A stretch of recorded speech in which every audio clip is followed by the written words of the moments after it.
Rattlesnake Trail Tragedy. In the summer of 2019, two hikers were making their way along Rattlesnake Trail in the Colorado backcountry. It was a quiet, forested area, known for its rugged terrain and occasional wildlife sightings. At some point during the hike, the two men unexpectedly came across a black bear and her cubs. Encounters with bears in the wild are rare, but when they involve a mother protecting her young, the risk of aggression increases sharply. Terrified by the sudden presence of the animal, one of the hikers turned and began to run. The other, perhaps trying to follow or frozen in place, stumbled and fell. In the chaos, the bear fixated on the one who had fallen. According to wildlife forensic reports, the bear attacked with force. The hiker on the ground suffered serious injuries. His companion, unable to stop the attack, escaped and later alerted authorities. Help was delayed due to the remoteness of the trail. Despite survival efforts made at the scene, the injured man died several hours later from the severity of his wounds. A forensic investigation confirmed that the bear was a mother and had acted in a defensive pattern common to encounters involving cubs. The victim had not provoked the animal beyond the accidental closeness. Colorado Parks and Wildlife officials later tracked the bear and made the decision to euthanize it, citing the risk of repeated aggressive behavior. The incident remains one of the most serious bear encounters in the state in recent years, a reminder of how a single misstep, even an accidental one, can turn a peaceful hike into a fatal situation in the wild. Pazarjik Forest Incident. On July 31, 2017, 31-year-old Tomika Gospodinov entered the forests near Pazarjik in Bulgaria alone. He wasn't there for a hike or a legal hunt. He had come to set an illegal animal trap, the kind designed to capture large game with brutal efficiency. The trap was heavy and mechanical, built to clamp down with enormous force, but instead of catching an animal, it caught him. At some point, Tomika stepped directly into his own contraption. The steel jaws snapped shut around his leg, shattering the bone and pinning him to the forest floor. He was completely alone, with no way to call for help and no one who knew where he was.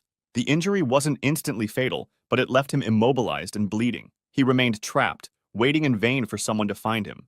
As the hours dragged on, his condition worsened. Blood loss continued slowly, and dehydration began to take hold. He was conscious, fully aware of what was happening, and unable to escape. Eventually, after he failed to return, authorities began searching the area. When they found his body, he was still caught in the trap. The surrounding ground showed clear signs of a struggle, but there was no evidence of animal involvement.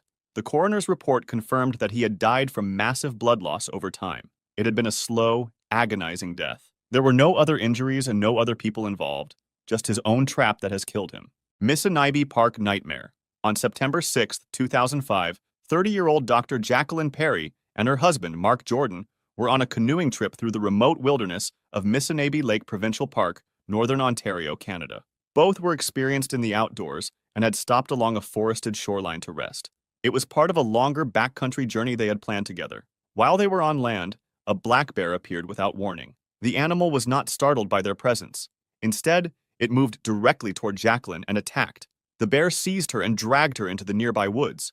Mark immediately ran after them. Armed with nothing but a small knife, he fought the bear in an attempt to save his wife. He stabbed it repeatedly, managing to drive it away. The struggle left him badly injured, but alive. Jacqueline, however, was gravely wounded. Despite his own injuries, Mark carried her back to their canoe and paddled toward the nearest outpost to get help.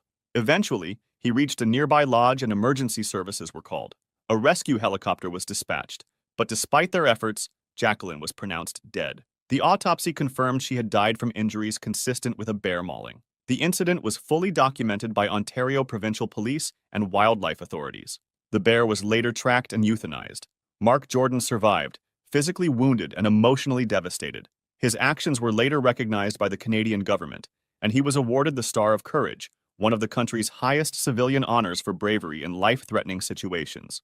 The story received national attention in Canada, not only because of its brutality, but because it was a rare and tragic case of a deliberate bear attack and a real-life example of a man risking everything in an attempt to save the woman he loved.